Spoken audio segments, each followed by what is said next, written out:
Hear me out. A house was burned, not because of theft, not because of crime, but because a traditional woman exists in Ilorin.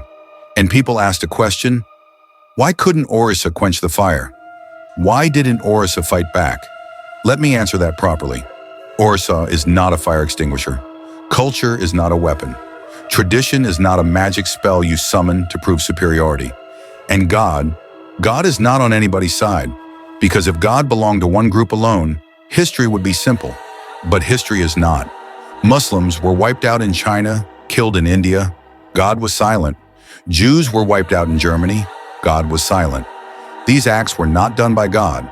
This proves that God is not on anybody's side. What we see is human cruelty trying to prove superiority. If you smile and say, Islam wins again, then you lack history. It shows a cruel heart. Muslims have been killed. Christians have been killed. Mosques have fallen. Churches have burned. Entire communities destroyed. So let us stop lying to ourselves. Power in a place does not mean divine approval. Dominance in Ilorin does not mean God chose you. Dominance anywhere does not mean heaven crowned you. God is not a tribal militia. God is not a religious gang leader. What happened in Ilorin is not faith. It is fear. Fear of difference. Fear of memory. Fear of a belief that refuses to bow. And hear this clearly. What you did not make you win. It exposed you. You did not defeat her belief. You proved you were intimidated by it. You burned her house because you were afraid.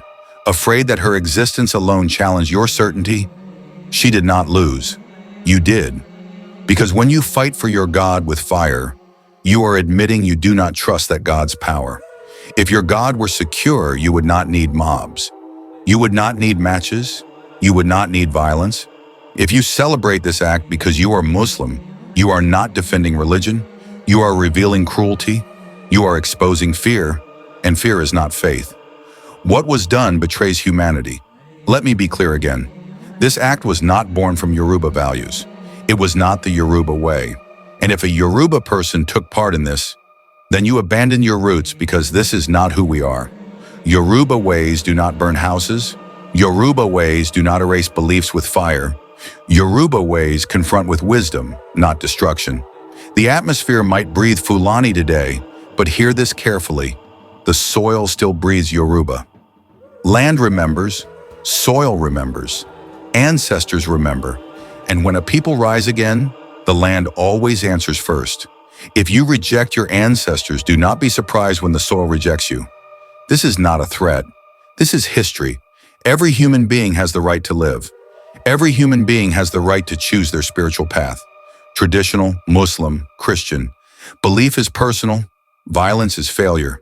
Oppression does not stop because people clap for it. It grows. Yoruba land was built on coexistence, not intimidation, on dialogue, not fire, on wisdom, not mob rage. If you celebrate this act, you are not defending religion. You are betraying humanity. This is not acceptable. Yoruba must do better. I am not speaking for Orisa. I am not attacking Islam. I am not attacking Christianity. I am speaking for human dignity. And dignity does not burn houses. So hear this clearly.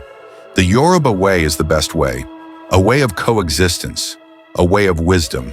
A way that places human life above blind loyalty. Think Yoruba first. Because as for me, I am Yoruba first. Before my name. Before my religion. Before any title given to me. I am Yoruba first.